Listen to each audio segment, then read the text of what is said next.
Welcome to episode 22 of the Choose FI radio podcast, the ultimate guide to the true cost of car ownership. You're listening to Choose FI Radio. The blueprint for financial independence lives here.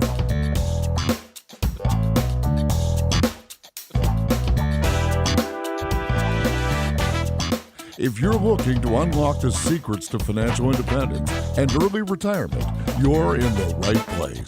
Stay tuned and join a community of like-minded people who are getting off the hamster wheel and taking control of their lives in the pursuit of financial independence. Choose FI, your home for financial independence online.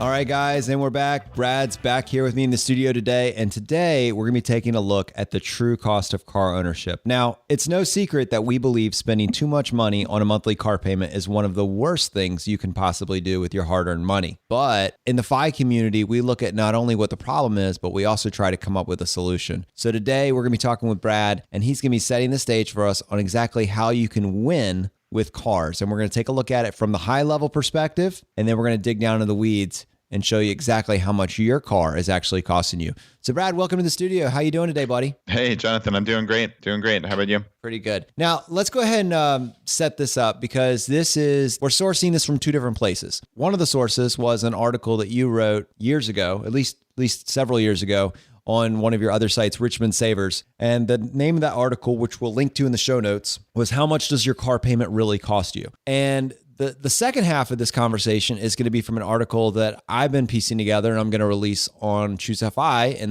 within the next month, called The True Cost of Car Ownership. And with those two articles combined, with these superpowers combined, we're going to be able to take a look at both what the compound interest says about the long-term picture of car payments, as well as down in the weeds with exactly what your car and your specific situation is actually costing you, because everybody has different situations and sometimes it's hard to figure out, well, okay, that's fine for that story, but how does this actually affect me? So I'm excited that you're going to be able to get this thing rolling for us. How do you want to start? Yeah, well, I think that's a good lead in. I think this should be a really interesting episode. I think the two different perspectives of, mine, when I approached this and I wrote this article about 3 years ago at this point, I was thinking from the FI perspective, which is the long-term perspective, and what's cool about your analysis is it really dives into the yearly costs, like the actual costs. And I think that is something that I would have never approached. So I'm really excited to hear you talk through it. So, I'll just set up kind of my kind of high level overview of how I approach this problem. And I was just trying to come up with like, what does constantly buying new cars, or I've heard this term, and I don't know if this is a real term or not, but manage the payments. Like I've always heard that about how people talk about their cars, and it's looking at life more as like a cash flow issue, like your personal finances as a cash flow issue, which is, I can spend X number of hundreds of dollars a month on my car, and that's just what I spent, and unfortunately, I think that's what a lot of people do, right? They, somehow manage their payments with the amount they can trade in on their old car and what kind of new car they're getting. And they don't think about it in terms of like an overall financial picture. It's just, okay, I want to spend $300 a month on my car payment. What do I have to do to get there? And that's like a really small time myopic thinking that is like the exact opposite of what people in the FI community do. So, I kind of set up this kind of side-by-side example here. And actually what's funny is going back to it, I realized that my example isn't even actually stark enough. Because I actually, in the good example, the FI example, I have the person buying a new car basically every 15 years and not taking our advice, Jonathan, and buying a used car or a lightly used car that already has a lot of the depreciation off of it. So, I think if I were to do this again for Choose FI, it would be an even bigger number at the end of this example, and you guys are going to be blown away by the number as it is, and I think it would be significantly higher. So yeah, that was a kind of a cool takeaway. But basically, what I do is I just set this up where there's person A and person B, basically. Person A is the FI example. They're buying a new car on day one, and they're spending $300 a month in car payments. So, just back of the envelope, assuming 0% interest, this is an $18,000 car. So what is that, Jonathan? Like a Honda Civic nowadays, thereabouts? Yeah, brand new. I think that would get you a Honda Civic. We could look up the purchase price on that, but I'm sure if you get a baseline Honda Civic model, that'd be about 18 grand brand new.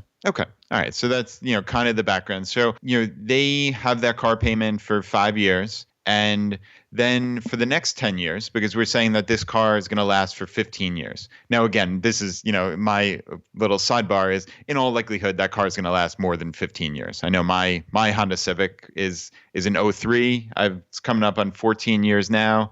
And I expect to drive that thing forever. It's going strong. So, I set this example up as conservatively as possible.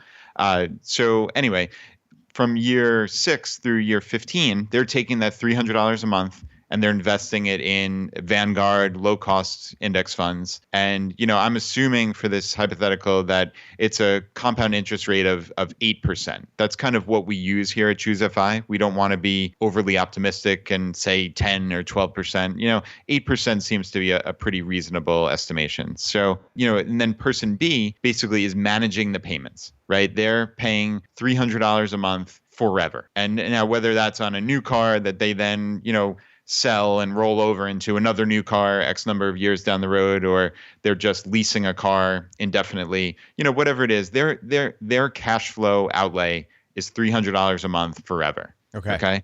So, that's kind of the setup. And I actually did this over a 45-year period. So I figured that person A would have 3 of those cycles, right? They bought a new car on year 1, in year 16, and year 31. Okay, so, fairly straightforward, right? There's nothing kind of crazy going on there. The person over their life has 3 new cars that they held on to for 15 years each, right? Sounds reasonable? Let me just make sure I'm on the same page. So I'm with you. So basically, in person B, it's super simple. They pay $300 a month for 45 years. That's cut and dry. The other person A, they basically on a 10-year window, they have a $300 a month payment for half that period of time. Is that? So 15-year window. 15-year window. For okay. a third of the time, the first 5 years, they have the $300 a month payment. And then for the last 10 years, they've paid off their car and they're taking that $300 a month and putting it into index funds. Okay. And so basically they're going to have the single car for 15 years. 5 of those years, they're going to have a payment and they're going to end up needing to get 3 cars over the period of that 45 year. Yep, exactly. Okay. And again, I try to make this as conservative as possible. I assume no residual value. The car was actually absolute junk. So that person, 30 years, they, of that 45-year period, they were putting $300 a month into Vanguard for 30 of those 45 years. Right. So 10 years for each cycle. That's $108,000 that they put in actual contributions. The $300 a month times 12 months times 30 years is $108,000. But as we know from the beauty of compound interest, that's not what they're sitting at. That's not the balance they're sitting at year 45. Do you want to take a guess, Jonathan, of what the balance is? I would imagine it's upwards of 500,000, somewhere between 500,000 and 700,000. Yeah, that's a pretty good guess. According to my calculations, they end up with $742,000. That's so cool. So this is every single person. This is every single person between the age of 20 and 65. That's how much you're talking about. Yep. So that's every regular person out there who's spending $300 a month every month on their car. And let's be honest, most people are spending more than that, right? That's a pretty low level car. I mean, any kind of SUV, minivan, God forbid, BMW or Mercedes-Benz or any of these things that people are spending, that changes the calculation dramatically. Again, this is as conservative as I could possibly come up with, right? And it's still $742,000. So person A, just by being smart, and we would argue not even that smart, right? They're not buying used cars. They're not, they're just being a little bit smarter than the next guy. $742,000 is what they have additionally in their retirement, their accounts, their net worth at the end of this 45-year period over the schmuck next door who paid for his car every single month. So that is as stark of an example as I can come up with. Stay away from me. Stay away from me, dude. Right, man? Awesome. Isn't that incredible though? Oh yeah, it's $1 million decision right there. Absolutely. Yeah. Very cool. So so that's the high level overview. And that's a just a quick 5-10 minute 10-minute overview. But just the takeaway has to be, I mean, like the halfway point takeaway has to be when you finish your car payment, that does not mean that it's time for you to go get a new car. That's not a trade in and trade up situation, right? Don't be stupid. You bought a car, like it, drive it, get your use out of it. If you bought it new, well, you've already taken the hit on depreciation. Now, at least, bare minimum there. Now, at least go ahead and drive that sucker for another 10 years. The point of your life should not be to have the nicest car in the neighborhood. It should be to retire in your 40s, right? I mean, just think about this a little differently. Who do you want to be? Do you want to be the guy with the 26-inch rims that's, just has Social Security at the age of 65 and you're still having to go check into your grocery bag job at the store? Or do you want to, retire in your late 30s, early 40s? The difference is this one decision. That's how big of a deal just these little things are. Yeah, there's no doubt about it. And I mean, this is a perfect example. And you get into a lot of these issues when it comes to cars, right? Like, and so much of this is just silliness in my estimation, or incorrect thinking. It's like I've heard family members of mine saying like they're worried about their car breaking down, right? So their old car breaking down. Well, give me a break. Well, come on. I mean, that's so silly in this day and age of every single one of us having a cell phone, you being one call away from a tow truck or AAA even. If you're worried about a breakdown, buy AAA. What does it cost? $50, $60 a year? I mean, that's minuscule dollars. And, when you're talking about $750,000 you're foregoing by worrying about something needless. I mean, cars are pretty reliable these days. Yeah. This is not the 1970s where there's, planned obsolescence and, by the car companies colluding and, these cars are dying after 4 years. I mean, that's just not the way it works, Like we saw at Camp Mustache, Jonathan, and this is not a plug for Japanese cars, certainly, but, a lot of people, the vast majority of the people who went to Camp Mustache had Toyotas and Hondas, right? I mean, these cars last forever.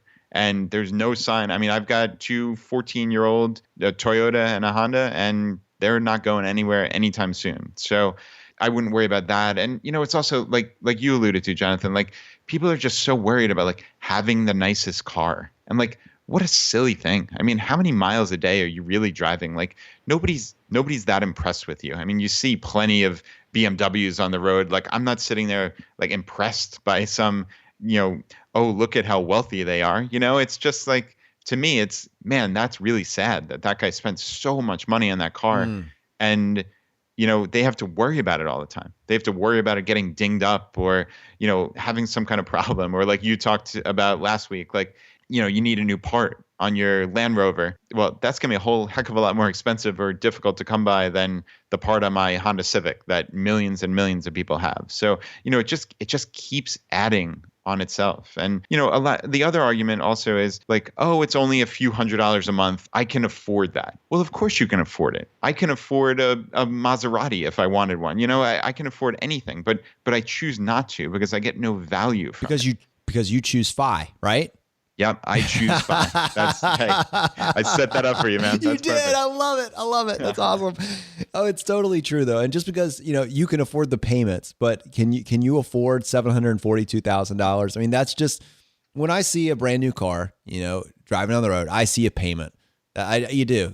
People that have millions of dollars or have $1 million more than likely have gotten there by using the tools that we talked about. Now they may not be in the quote unquote FI community, but usually if you make it to $1 million plus net worth, you do it by earning a significant amount of money and then putting a large portion of that aside. And it's very difficult to put a large portion of that aside if it's all tied up in car payments. That's basically what it comes down to. Yeah. And I mean, this touches on, the famous book, The Millionaire Next Door. right? It's, very rarely is the guy in the McMansion with the BMW actually wealthy, actually a millionaire. Sure, there are some that, just make oodles of money and can afford to waste it on frivolous stuff. But most normal people, even, upper middle class people who are, executive levels, you just, even if you make $150,000, $200,000, like that goes really quickly when you're spending a ton of money on your fixed expenses, like your car and your house. And, it just, those people just, they aren't wealthy because they're spending all their money. They have no net worth because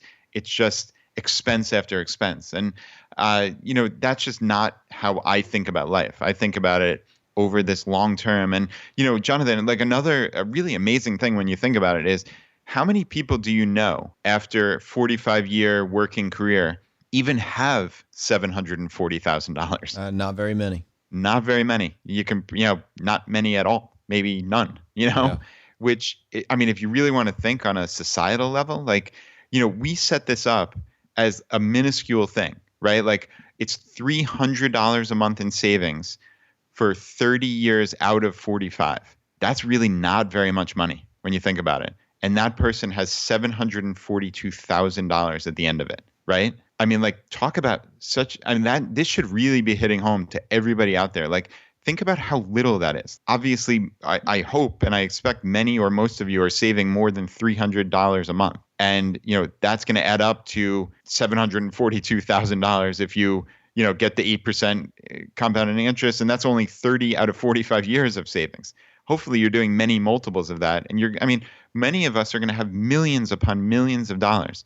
But then you hear these horror stories about how people have saved nothing over, 50% of, whatever, I'm making this up, but 50% of Americans have less than $3,000 saved up or something like that. Like, that's crazy talk. I mean, that means they're saving absolutely nothing. Yeah. But I mean, even just normal people who think they're financially responsible sure as heck aren't ending up with $700,000 at the end of their working careers. And like, where did it all go? Again, they're not choosing they're not choosing anything at that point. They're choosing to spend every dollar they have. And that's crazy to me. And two other things come to mind. One, Brad and I don't normally work in 40-year timelines in terms of like the math that we do, because we're focused on, because when you do all these little things, you don't need 40 years. It's actually pretty cool. These tools are so powerful that 10 to 20 will take care of it for you. But the reality is most of us do have a 40-year timeline in which that we will own cars. So that's reasonable for this scenario to talk about it. And you do just make the one choice that Brad just laid out for you. It's worth $750,000. I mean, that's big, right? That's an actionable tip right there. Do this one thing, $750,000. And the other half of that is, this is where I think our audience appreciates it. Brad and I have, different perspectives on, what to spend money on. And I don't really have a problem with nice cars, with expensive cars, in the same way that maybe Brad does. But I do have a problem with you sacrificing your financial future to get it now, because you deserve it now, because you're working, 60 hours a week, 80 hours a week. So you deserve the nice car now. No, that's why you have to work 60 hours a week, 80 hours a week. It's because you're making those stupid decisions now. If you're worth $5 million, do whatever you want, bro. That's fine. I'm not worried about it. You've made it. You're there. You've got what you need. It is a very small portion of your disposable income. It's cool. That's fine. That's a value choice. That's fine. But if you make that choice to do it right now, you're robbing yourself, you're robbing your spouse, your partner, you're robbing your kids of the financial freedom that you can have within the next 10 to 15 years by making that choice now. Just think about it. And then, if you still decide to do it, that's fine. That's on you. But now, at least after we do this little discussion today, you have the math here in front of you and you can make a decision with more information. Yeah, that's a great point, Jonathan. And I don't like to sit here and be holier than thou. I know it can be. I did. I threw you under the bus. I'm sorry. Yeah, man. No, it was it's just good. to make a point. No. I can be a little bit of a jerk sometimes when it comes to my deeply held positions. I mean, in my heart of hearts, do I think spending money on a car is incredibly unintelligent? Yes, I honestly do. I think it's incredibly unintelligent. But in your example of the guy with $5 million, like does it make any difference if he spends $50,000 on a BMW? No, of course it doesn't. I mean, right. that's fine. Like, would I choose to spend my money that way? No, I absolutely wouldn't. But that's not the guy we're talking about here, right. as you mentioned in your comment. It's the people who are robbing themselves and robbing their futures just to have a nice car and to impress their friends for 2 minutes when they roll up with their expensive car. That's exactly right. Okay, so that was essentially part one of this episode. That's the high level picture. That's the end game, $745,000, and frankly, that isn't even optimized nearly as well as it could be. That was Brad taking a look at it really from back in 2013. That's just very simple math. That's a 40-year timeline, and it's just across the board. That basically is going to apply to everybody. But when you get down in the weeds, you have to look at your specific situation. You have to look at your specific car, and you want to think about, what is my car actually costing me? And there is some math that you can use to more or less convert everything to apples, right? So that you can then figure out, all right, in my specific situation, this is what my car's costing me. And then maybe based on this math, this is what I can do to win. So that's what, my half of this article is really going to be focusing on. So this was really hard for me just because I've told y'all before, I have a really bad track record with cars. So this is not me preaching at you and telling you exactly what to do. I've actually taken the time to figure out the math, and all this is just me figuring out a way to present it to you in a way that's obvious and makes sense. And it makes sense to me, and I've shown it to Brad, and he's more or less on the same page with me, but we're going to try to take a look at it with you. And if you have any further questions, leave us a voicemail, which we've set up the option on choosefi.com, or you can send us an email at feedback@choosefi.com. So let me give you just a couple examples, and so you'll have something to compare it to. These are just 3 cars that I've, over the last several years, that I've purchased. So number 1, a 2006 Nissan Sentra. It was 3 years old, purchased for $13,000. I think it had 30 to 40,000 miles on it at the time. Now it has 100,000 miles, has no mechanical issues, still driving pretty well. So that was a pretty good one. Then there was a 2007 Mazda SUV. It was a turbo. It was purchased cash on Craigslist for $9,000. Tons of mechanical issues. Had to put about $3,000 in repairs in it. Ended up selling it a couple years later for like $1,000. So just was a money pit. Horrible. And then after that was a 2015 Jeep Compass purchased. It was 1 year old. Had 10,000 miles on it. Had a 5-year warranty included. It was $18,000. So I'm not going to necessarily get into the math on those specific ones for you. I'm just going to share, those are different cars that I've purchased over the last several years. They're all extremely different cars. They're very different situations. And just looking at it at face value, it might be difficult to compare them. So this guide is kind of a way to take all those different scenarios and convert them into something that's apples to apples. Does that sound like a good idea, Brad? Yeah, sounds good. I'm excited to learn more about it. Okay, so we're going to have to go through this slowly because this is math on a podcast. And historically, Brad and I have done a pretty good job at doing that, but it's always a very fine line between too many numbers and too many equations. But we're going to try and go through it one piece at a time, and then we're going to come up with an answer for you. So in order to tell a story that involves numbers, you always have to have some assumptions. And so here's what we're going to start with. Let's say your car falls in one of these 3 scenarios. You either purchased a brand new car. So our brand new cars, they're going to cost $30,000. You purchased a 5-year-old car. That car could be purchased for $15,000, or you purchase a 10-year-old car for $5,000. Again, there could be wildly different scenarios, but Brad, is that a reasonable place to start? Yeah, I think that sounds good. So we got 30,000 for the new car. Yep. 15,000 for the 5-year-old and 5,000 for the 10-year-old. Yeah. All right. That's very reasonable. Okay. And so basically one of the things you're seeing is there's a big depreciation hit over the first 5 years. And then obviously it slows down a little bit between a 5-year-old car and a 10-year-old car. Just keep that in mind. Now, all these cars are going to be driven for 10 years. It doesn't matter which car you pick. The plan is you get this car and you drive it for 10 years. So a new car after 10 years, we'll assume that it still has, $5,000 worth of residual value. A 5-year-old car that you drive for 10 years would have about $1,500 worth of residual value, so very little. And then a 10-year-old car, you're basically driving it into the ground. So it's 20 years old at the end of 10 years, so it has no value, $0. And so the very first thing you look at then is, what is my 10-year depreciation cost? You have to do that across the board. Now, keep in mind, I'm describing this to you now. Inside the show notes will be the Excel sheets that we're using, so you can go back to that immediately as a reference. You don't have to go completely from what we're saying. You may even want to follow along, but hopefully this story makes sense as we're telling it. So the first and most obvious cost that you calculate when you're calculating the cost of car ownership is your depreciation cost. Now, that's very simple math. It's what you purchased it for, and then minus what you're able to sell it for at the end. So for the new car, there was a 10-year depreciation cost of $25,000. For the 5-year-old car that you sold for $1,500, there was a $13,500 depreciation. And then for the 10-year-old car that you sold, that you had no value left in at the end of 10 years, that one essentially just had $5,000 in depreciation cost. So you can break that down into an average annual cost, just dividing that number by 10. And that's going to give you a baseline for cost. So we're assuming that a new car has an average depreciation cost of $2,500 a year. A 5-year-old car would have an average depreciation cost of $1,350 a year. And the 10-year-old car would have a depreciation cost of $500 a year. So that's the baseline right here. And you got to think about this in terms of real dollars. This is going on. This is what it's costing you every single year. So if you have a brand new car, every single year, that car is costing you $2,500. That's real dollars. You got to think about it that way.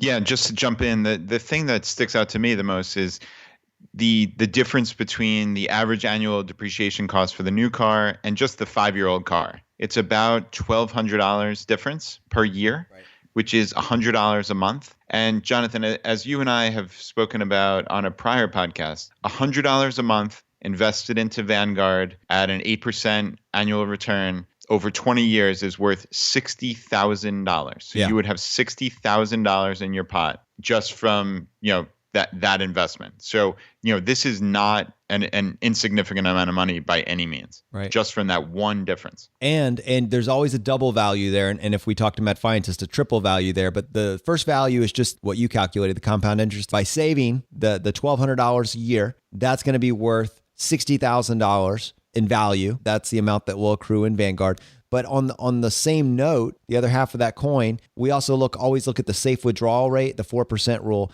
And so if you need $1,200 less in expenses to live each year, then that means that you need $30,000 less in your 401k account or in your investment account in order to retire, in order to hit your FIRE number. So you can decrease that FI number by $30,000. Am I right about that, Brad? Yeah, that sounds exactly right. And yeah, that's really very powerful concept. So I didn't even include that. That's a bonus. That's a bonus. That wasn't even included in the true cost of car ownership. That we'll talk about that later. We're thinking about doing one as a review of the Mad Fientist article on the triple value of income, because it's such a powerful article.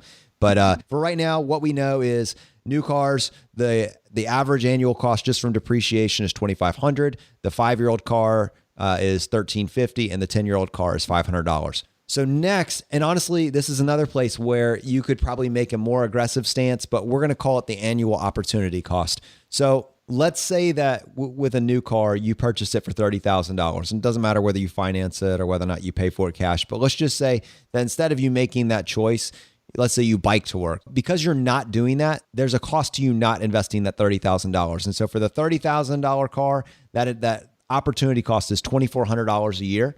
For the 5-year-old car, that opportunity cost is $1,200 a year. And for the 10-year-old car, it's $400 a year. And actually, in reality, over time, that would actually go up due to compound interest. But just for the sake of giving you a flat number, you have depreciation cost, and now you have opportunity cost. So the new car has an opportunity cost of $2,400. 5-year-old car has an opportunity cost of $1,200. 10-year-old car has an opportunity cost of $400. Let's keep that in mind. So with that, just to be clear, because I wasn't 100% positive at first, you're saying if you had instead of plunking down $30,000 for this new car, you are putting that $30,000 in Vanguard and assuming an 8% return. So $30,000 times 8% is the $2,400. Exactly. Opportunity cost of actual income each year. Yeah, okay, that makes perfect sense. And I just wanted to put a sidebar in here. Guys, we're always assuming this 8% return, and that is obviously like an average. Many years you'll see significantly more than that. There'll be years, obviously, in the stock market where it goes down. I mean, 8% is just an average. So when we throw out these numbers, we're not saying this with absolute dead-on specifics that we guarantee you, your residual value, or if you had invested this money that it'll be worth X to the exact dollar. I mean, there's no way we can do that. Hopefully everybody out there understands that, but it is important to mention from time to time that, this is just a very big assumption, but over a long enough period of time and based on historical returns and our average, of this 8%, this is what we assume. So, please keep that in mind. Yeah. Yeah. And I think from like 1975 to 2015, we saw closer to a 12%, but it could certainly be less than that. And, it could always be more than that. But 8% is just this nice conservative number that allows us to give you a pseudo optimistic, but also a reasonable rate of return over a long period of time. And for consistency, it's the number that we always use. Okay. Now, the next thing we have to do, and I probably oversimplified this, but again, we're trying to get an apples to apples situation, is I lumped in maintenance, taxes and inspection, and the average cost of insurance. So to do this, basically I said, maintenance on a new car is going to be less, obviously, than maintenance on an old car. So, a new car, let's just say on average over time, it's about $16 a month in maintenance. On a 5-year-old car, it's about $25 a month. And on a 10-year-old car, it goes up to $33 a month. And so, you average them out over the course of the year. But on the backside of that, with taxes and inspections on a new car, your taxes and inspection cost more. On an old car, your taxes, are less generally. And so when you lump those together, as one goes up, the other goes down. I felt like you could pretty safely just say for both of them, your cost in general, it's $500 annually combined. That's just across the map. It's a broad oversimplification, but for the sake of allowing us to just make everything consistent across the board, your annual cost on maintenance and taxes on a new car or an old car is going to be $500 a year. Brad, is that okay? Do you think I've missed anything there? Do I need to? I think it's probably the best I could do. I think it's a reasonable assumption. Yeah, it's impossible to know. And of course, when you were saying $16 a month in maintenance, that of course is, you're not going to have $16 a month. It's just, saying you're going to have a couple $100s a year, maybe in maintenance on a new car and, double that on a 10-year-old car. And, I think those are reasonable assumptions. So please, don't get caught up if you're out there listening. Like, we're not saying you're going to have exactly $16 a month. You're right. Yeah. And I even said on the side there, like $200 a year for the new car and $400 for the 10-year-old car. So yeah, you're right. All right. And then on the same note, insurance. The insurance is a reality. Most of you have or probably should have insurance. I would imagine that on a new car, especially one where you have a payment, you're going to want to get comprehensive insurance. And that would be around $100 a month. And on an old car that you don't have a payment, like Brad, you don't care if someone bumps you in the parking lot, right? If you lose a few paint flecks, who cares? It's just a vehicle to get you from A to B.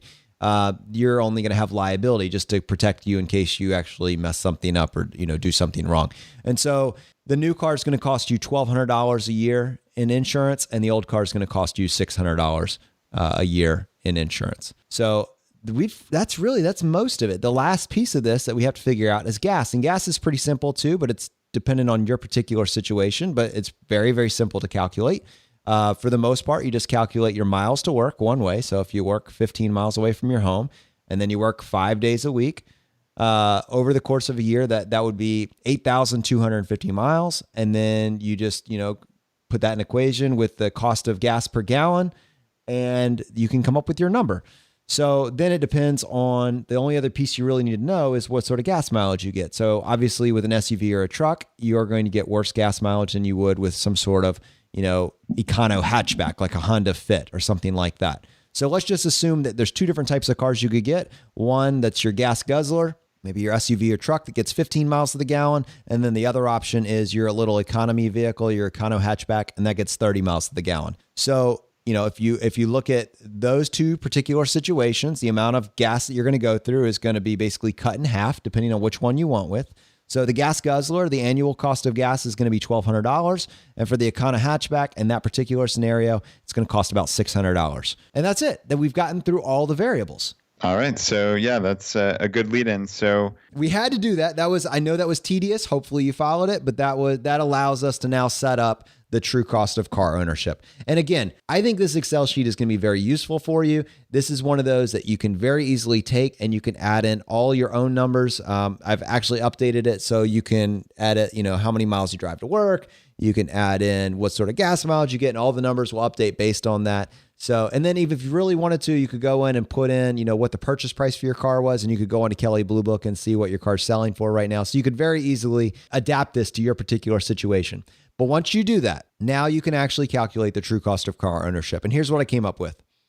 For a new car, once you add in the depreciation, the opportunity cost, the insurance, the maintenance, the taxes, whether or not it's a gas guzzler or a gas sipper, the total cost for a brand new car that's a gas guzzler is going to be $7,800 a year. And for a gas sipper, brand new car, $7,200 a year. Isn't that incredible? Wow. That's way more than I would have even guessed. Honestly, that's crazy. Yeah. That's how much it's costing you each freaking year. That's how much it's costing you each year. Now, just to roll through these quickly, if you have a 5-year-old car, the total cost for a gas guzzler is going to be $4,800. And for a gas sipper, it's going to be $4,200. And then finally, for a 10-year-old car, you're looking at $3,200 for a gas guzzler and $2,600 for a gas sipper. So that's where you're landing right now. There's what I found out after I did this is, first of all, there's no way to win with a car. You just can't win. You can't. It's a losing situation. Now, that's why when people say their biggest financial secret was a bike, that's the math right there. That's what they figured out. Remember, for every single $1,200 you save, that's $60,000, in 20 years, right, Brad? The $60,000 in that short 20-year timeline. It's even more than that in a 40-year timeline that Brad used for his earlier equation. It's way more than 120,000. So there's a reality that if you bike, you're going to win. And that's why Jeremy talks about it. That's what the math tells us. So when you math this thing up, that's what you find out. But, on the scale, knowing that cars are a losing proposition, you can still win inside the margins. And if you pick the 10-year-old gas sipper instead of the brand new gas guzzler, you're going to save $5,000 a year or more. I mean, how incredible is that? Yeah, that's huge. I mean, $5,000 a year, just using your example, that for every $1,200 a year, it's $60,000 sitting in that pot of money you have at 20 years from now. So that's 4 times that, right? So it's $240,000 just by making that decision of buying that 10-year-old car.